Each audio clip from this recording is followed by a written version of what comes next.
And as Dr. Paymer's physician, you're familiar with his medical condition? Yes, I am. He has contracted the HIV virus, but he is otherwise at this time in good health, and he manifests no symptoms. And in your medical opinion, Dr. Brock, do you think Robert Paymer presents a health risk to his dental patients? No, I do not. Why doesn't he pose a risk? Well, first of all, I've observed his practicing habits. He's extremely conscientious. He wears double latex gloves, he heat disinfects, he's an excellent dentist. So specifically, I saw there was no cause for alarm. And statistically, I also feel there's no cause for concern. What statistics are those, Doctor?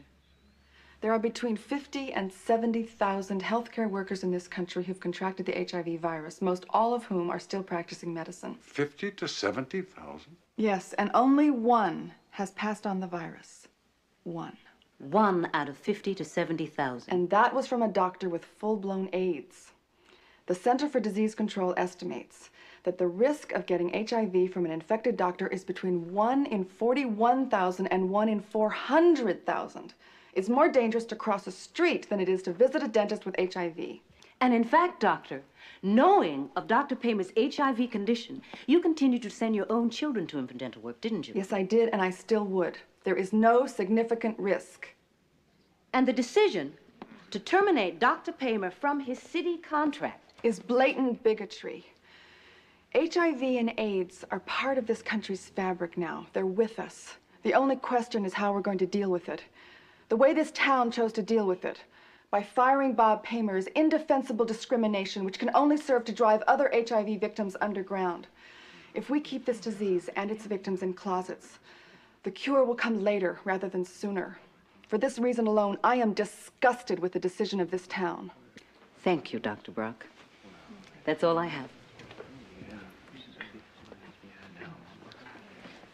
That was powerful testimony, Doctor.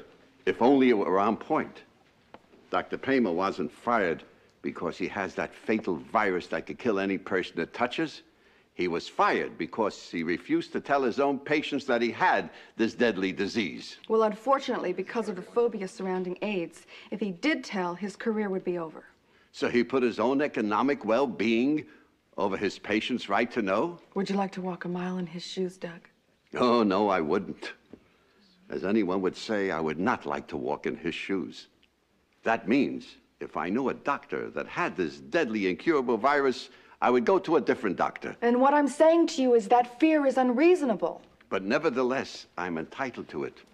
Even if the chance is as minuscule as you say, isn't it the patient's choice whether or not he takes it? But if the patient's choice is grounded in hysteria... This man works with razor-sharp instruments inside the mouth. Isn't it possible that he can nick himself right through those latex gloves? He's an excellent dentist. One slip, and he can cut himself. Isn't it possible? It's possible. No, I'm not talking about a patient getting sick. I'm talking about a man that is working with open wounds inside the mouth. If he's HIV and cuts himself, that can cost this patient his life. His life, Dr. Brock. So how in the name of God can you justify not telling somebody about that risk?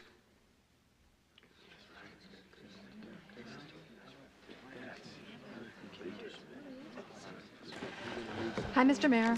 Hi, Mr. Mayor. Hello. Hi, Mr. Mayor.